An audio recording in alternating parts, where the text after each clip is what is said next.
Prvo što ću raditi, skuvat ću 500 g pilećeg filea. I nalit ću vodu.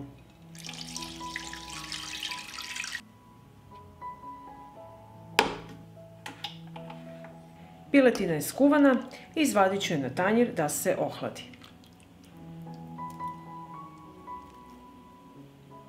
Piletina se ohladila i sada ću je ovako usitniti u čini.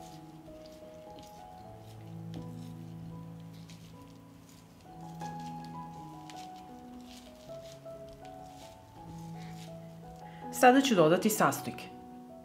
Dodat ću jedno kuvano jaje. Dodat ću i 2 topljena sira. Jednu supenu kašiku majoneza. Jednu supenu kašiku senfa. Dodat ću 1 čen belog luka. I dodat ću malo limunovog soka.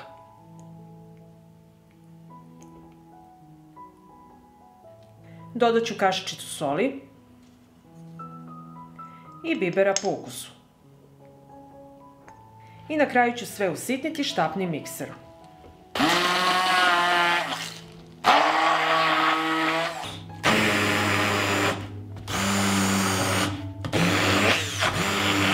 I evo pogledajte kako izgleda tekstura naše pileće paštete.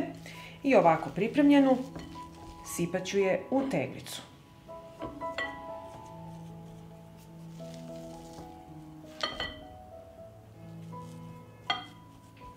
I ovako pripremljenu paštetu možete čuvati u frižideru i jesti u narednih 4 do 5 dana.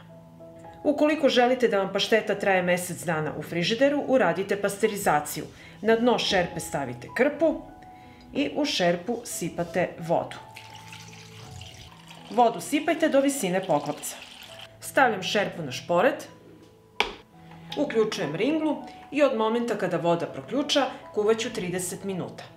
A ukoliko želite da vam pašteta traje godinu dana i duže, pasterizaciju uradite u ekspres loncu. U šerpu stavite teglu i nalite vodu do polovine tegle.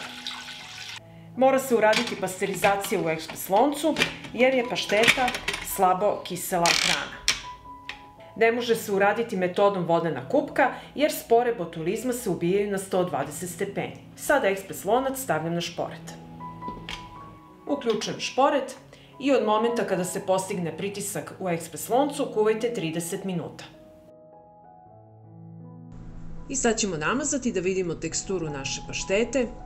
Veoma je ukusna, a vi znate od čega ste je napravili. I vi i vaša deca ćete uživati. I ako vam se dopada ovaj moj recept, vi naravno lajkujte, prijavite se na moj kanal i ostavite komentar. Prijatno!